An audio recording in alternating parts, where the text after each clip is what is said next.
नमस्ते सबैलाई, मेरो नाम दिपेश, तपाईँहरू हेर्दै हुनुहुन्छ टेक्निकल च्यानल। र आज चाहिँ हामी नयाँ टपिक लिएर आएका छौँ, जस्तै तपाईँको यो फोन जुन आइफोन रहेको छ र आइफोनमा चाहिँ हामीले कसरी सेटिङ गर्ने र कसरी चाहिँ एप्पल आइडी बनाउने भन्ने कुरा चाहिँ हामीले यसमा सिक्न गइरहेको छौँ। अब हामी चाहिँ तपाईँको यो जुन फोन हाम्रो हातमा यो आइफोन 11 रहेको छ र यो चाहिँ अहिले मैले भर्खरै रिसेट गरेर यसलाई अन गरेको छु र हामीले सेटिङ गर्नुपर्दाखेरि सुरुमा हामीले स्क्रिन अन गर्ने बित्तिकै यो कुराहरू देख्छौँ होइन।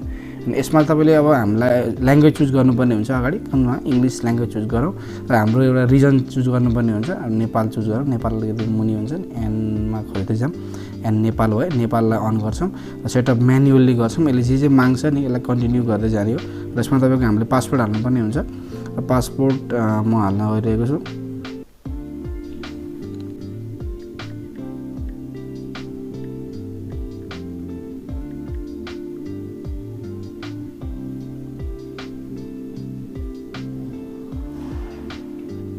ल पासवर्ड हामीले हालिसक्यौँ र पासवर्ड अहिले हामीले कनेक्ट गरेको छौँ। पासवर्ड कनेक्ट गरेपछि यहाँ माथिपट्टि हामीलाई नेक्स्ट गर्ने अप्सन आउँछ र नेक्स्ट गर्छौँ। अब चाहिँ it may take a few minutes to activate your iPhone. एकछिन आइफोन एक्टिभेट हुँदैछ र एकैछिन हामीले यसलाई कुर्नुपर्ने हुन्छ।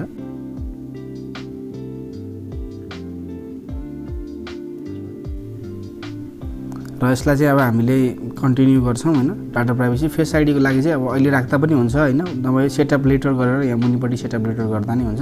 र पासवर्डको ठाउँमा चाहिँ अब हामीले अहिले राख्दैन पनि, नभए डोन्ट युज यहाँ पासवर्डमै थिचिसकेपछि चाहिँ मुनिपट्टि यहाँ डोन्ट युज पासवर्ड भन्ने अप्सन आउँछ, यसमा जाने र यसलाई डोन्ट युज पासवर्ड गर्ने।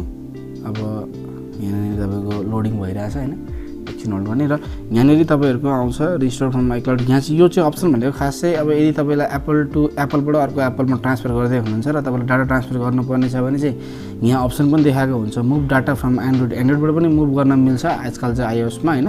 तपाईँको त्यसको लागि चाहिँ एन्ड्रोइडमा मुभ टु आइओएस भन्ने एउटा एप्लिकेसन डाउनलोड गर्नुपर्छ र यसमा यहाँ गएर चाहिँ अन गरेर त्यसलाई कनेक्ट गर्नुपर्छ फोनसँग। र अर्को तपाईँको ट्रान्सफर डाइरेक्टली फ्रम आइफोन पनि छ, यसमा डाइरेक्टली आइफोनबाट यसमा आइफोनमा ट्रान्सफर पनि गर्न मिल्छ। यसमा थिच्नु भयो भने चाहिँ अहिले चाहिँ हामी ट्रान्सफर गर्न लागेको छैनौँ, त्यसैले चाहिँ हामी डोन्ट ट्रान्सफर एप एन्ड डाटामा जान्छौँ र तपाईँको यसमा तपाईँलाई एप्पल आइडी आउँछ र अहिले एप्पल आइडी चाहिँ हामी यसलाई पुरै कम्प्लिटली रिसेट गरेर के अरे सेटिङ गरेर चाहिँ भित्र गएर एप्पल आइडी बनाउँछ। त्यही भएर यहीँबाट सुरुवात गर्दा पनि हुन्छ। I don't have an Apple ID यहाँनिर अप्सन आउँछ होइन, सेटअप लेटर सेटिङ गरेँ मैले चाहिँ यसलाई एग्री गर्छु र तपाईँको कन्टिन्यू भयो अहिले आई मेसेज कन्टिन्यू। यो तपाईँको यो लोकेसन सर्भिसलाई इनेबल गर्दा पनि डिजेबल गर्दा पनि इनेबल गर्दा पनि केही फरक पर्दैन र कन्टिन्यू गरौँ। डन्ट सेयर भइहाल्यो, कन्टिन्यू र वेलकम भयो। यो चाहिँ तपाईँको सेटअप टोटल्ली कम्प्लिट भयो। यो चाहिँ नर्मल सेटअप हो, यसमा तपाईँलाई पासवर्ड पनि राखेको छैन, फेस आइडी पनि राखेको छैन र एप्पल आइडी पनि राखेको छैन। त्यसैले गर्दाखेरि यहाँ नोटिफिकेसन आइरहन्छ फिनिस सेटिङ अप यो आइफोन भनेर यसमा तपाईँको नोटिफिकेसन दिइरहन्छ आइफोनले सेटिङमा होइन। यस्तो नोटिफिकेसन आयो भने चाहिँ हामीले एप्पल आइडीको पासवर्ड एप्पल आइडी अनि त्यसपछिबाट फेस आइडीहरू र पासवर्डहरू केही नराखेको भएर यस्तो अप्सन दिने हो। र अब हामीले चाहिँ अब एप्पल आइडी कसरी बनाउने, यसरी फोन अन भइसकेपछि चाहिँ तपाईँहरूलाई हामीले त्यो पनि यसमा यो भिडियोमा भन्न गइरहेको छौँ। र तपाईँले सुरुमा सबभन्दा अगाडि सेटिङ खोल्नुपर्ने हुन्छ र सेटिङ खोल्ने बित्तिकै माथिपट्टि हामीले साइन टु योर आइफोन भनेर देखाइरहेको छ, यसमा तपाईँले क्लिक गर्ने। यहाँ क्लिक गर्ने बित्तिकै यहाँ मुनिपट्टि don't have an Apple ID or forget it भनेर अप्सन छ, यहाँ क्लिक गर्ने। यहाँ क्लिक गरेपछि क्रिएट एप्पल आइडी अथवा फर्गेट एप्पल आइडी फर्गेट गरेको छ भने पनि यसबाट रिकभर गर्न चाहिँ मिल्छ। यसको लागि चाहिँ अब अलिकति बढी मेहनत गर्नुपर्ने हुन्छ, धेरै दिमाग खियाउनुपर्छ। माथिपट्टि चाहिँ अहिले चाहिँ हामी क्रिएट हो, हामीले नयाँ बनाउने हो, त्यही भएर क्रिएट एप्पल आइडीमा जान्छौँ। अब नाम हामीले यहाँनिर नाम आफ्नो नाम हाल्नेछौँ होइन। जस्तै अब मैले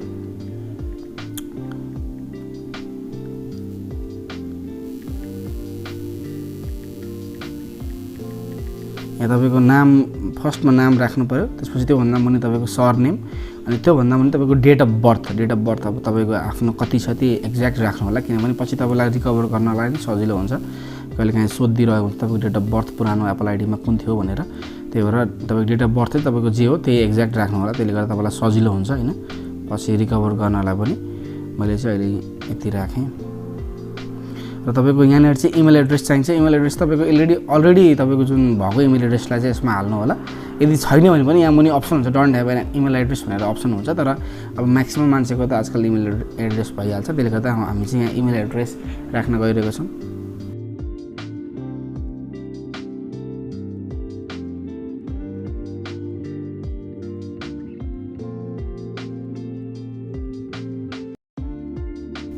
अब यसलाई हामी नेक्स्ट गर्छौँ। यति एप्पल आइडीको पासवर्ड के अरे तपाईँको इमेल आइडी हालिसकेपछि र यो पासपोर्ट चाहिँ एप्पल आइडीको पासपोर्ट हो, त्यही भएर यहाँनिर यु मस्ट बी एटलिस्ट यहीँ भनिदिएको हुन्छ your passport must be at least 8 characters हुनु पऱ्यो, 8वटा क्यारेक्टर हुनुपर्छ, इन्क्लुड नम्बर पनि हुनु पऱ्यो, एन्ड अप्पर केस लेटर भनेको क्यापिटल लेटर हुनु पऱ्यो र लोवर केस लेटर भनेको स्मल लेटर हुनु पऱ्यो। यो 3टा कुरा चाहिँ यसमा हामीले कम्पलसरी राख्नुपर्छ, नभए भने तपाईँको एप्पल आइडीको पासवर्ड क्रिएट हुँदैन। र अर्को भनेको चाहिँ तपाईँको फोन नम्बर अथवा तपाईँको नामसँग अथवा इमेल एड्रेससँग रिलेटेड तपाईँले पासवर्ड राख्नुभयो भने पनि लिँदैन यसले चाहिँ। कति मान्छेहरूको चाहिँ त्यही हुन्छ कि मैले एप्पल आइडी पासवर्ड राख्दा पनि दिएन, 8वटा क्यारेक्टर्स राख्दा पनि दिएन, अथवा नम्बर यसले भनेअनुसार नम्बर पनि छ, अप्पर केस पनि छ, लोवर केस पनि छ, तर त्यही पनि लिएन भने चाहिँ तपाईँको त्यही हो, स्योर हो कि तपाईँको त्यो जुन पासपोर्ट चाहिँ फोन नम्बर, तपाईँको अनि नाम र तपाईँको इमेल एड्रेससँग रिलेटेड छ भने पनि लिँदैन। यसमा तपाईँको डिफ्रेन्ट राख्नु पऱ्यो। अहिले चाहिँ हामी यसलाई पासवर्ड सेट गर्छौँ एउटा कुनै, मैले चाहिँ iPhone 11 @ राखेँ, आई क्यापिटल राखेर यसलाई मैले नेक्स्ट गरेँ। त्यसपछि नेक्स्ट गरेपछि यहाँनिर हामीलाई फोन नम्बर राख्ने अप्सन आउँछ र यसमा तपाईँको हामीले फोन नम्बर राख्छौँ।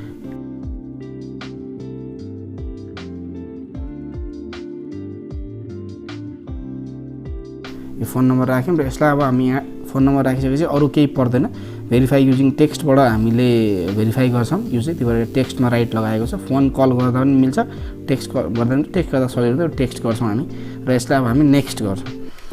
नेक्स्ट गर्ने बित्तिकै अब हामीलाई यहाँ कोड चाहिँ हाम्रो नम्बरमा पठाइदिएको हुन्छ, जुन एप्पलबाट तपाईँको यसमा नम्बरमा कोड आउँछ र यो कोड चाहिँ यसरी तपाईँको मैले यो फोन यो मेरो सिम यो फोनमा छ, यसरी कोड आयो an Apple ID code is भनेर यसरी कोड पठाइदिन्छ कम्पनीले र 44997 हाम्रो कोड राख्यौँ र कोड हानेपछि तपाईँको गयो।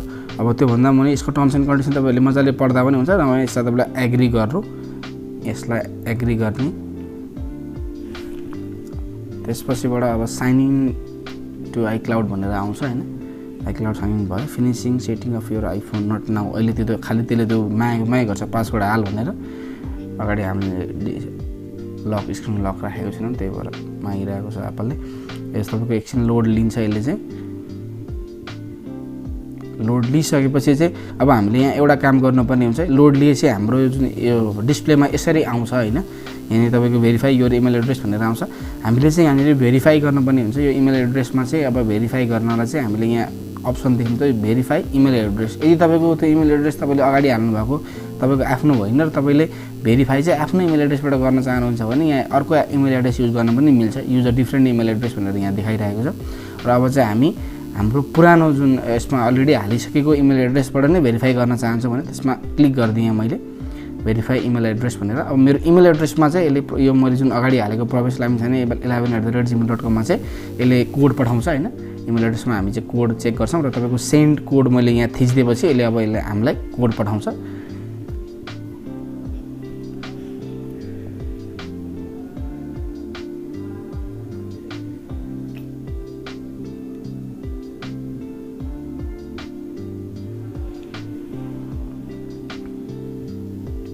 कोड हामीले यहाँ देख्न सक्छौँ। तपाईँको एप्पलले कोड पठाएको छ। यसरी खोल्ने बित्तिकै तपाईँको इमेल खोल्नुपर्छ। इमेल खोलेपछि यहाँनिर तपाईँको फर्स्ट प्याराग्राफ सकिने बित्तिकै मुनिपट्टि अक्षरमा लेखेको तपाईँको लेटर दिएको वर्डहरू दिएको हुन्छ 711190 यो हान्ने। यो हानेपछि चाहिँ अब हाम्रो तपाईँको एप्पल आइडी पनि भेरिफाई भयो। अब एप्पल आइडी भेरिफाई हुने बित्तिकै अब हामीले यसलाई चाहिँ अब रिभ्यू गर्नुपर्छ यो जुन एप्पल आइडीलाई बनाइसकेपछि चाहिँ। अनि त्यसको लागि चाहिँ हामीले पहिलोचोटि यहाँ मिडिया एन्ड पर्चेजमा गएर क्लिक गर्ने अनि यो तपाईँको यसलाई कन्टिन्यू गर्ने। पनि अब हामीले यसबाट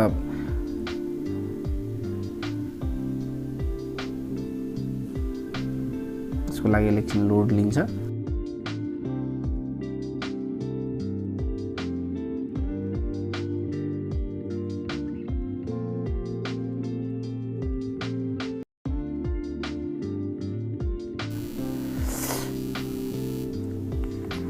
अब चाहिँ हाम्रो एप्पल आइडी क्रिएट भइसकेको छ। त्यसको लागि अब एकचोटि चाहिँ हामीले यसलाई रिभ्यू गर्नुपर्छ। यसको लागि चाहिँ अब हामी एप स्टोरमा जाने, एप स्टोरमा गएर यसलाई कन्टिन्यू गर्ने। अनि यो चाहिँ एप स्टोरमा जति पनि अब एन्ड्रोइडहरूमा चाहिँ हामीले प्ले स्टोर भेट्छौँ भने यसमा चाहिँ हामीले एप स्टोर हुन्छ। यसमा तपाईँको हामीले एप्लिकेसनहरू डाउनलोड गर्नुपर्ने हुन्छ र अब हामीले चाहिँ एप्लिकेसन डाउनलोडको लागि जस्तो अब कुनै पनि एउटा एप्लिकेसन सर्च गरौँ। सपोज अब म युट्युब सर्च गर्छु, यसमा सर्चमा गएर युट्युब हान्यो भने युट्युब आउँछ र यसलाई मैले गेट गरेँ। अब यहाँ गेट गरेपछि चाहिँ मैले यहाँ इन्स्टल गर्नुपर्छ, यहाँ पासवर्ड हाल्नु पऱ्यो। मैले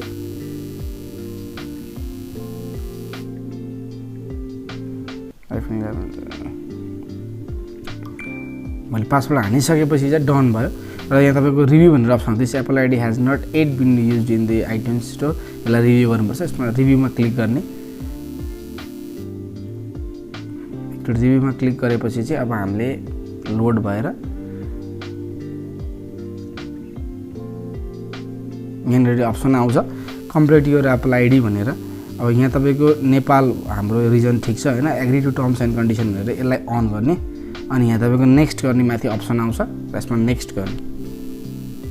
अब यहाँनिर चाहिँ हामीले आफ्नो डिटेलहरू लेख्नुपर्ने हुन्छ। यसमा तपाईँको नाम मेरो अलरेडी यसले तानिसकेको छ, अगाडि हालेको डिटेललाई तानेको छ र बिलिङ एड्रेसमा तपाईँको अब हामीले यहाँनिर स्ट्रिटको नाम अब आफ्नो बस्ने ठाउँमा कहाँ बस्नुहुन्छ त्यहाँ लेख्नु पऱ्यो कपट।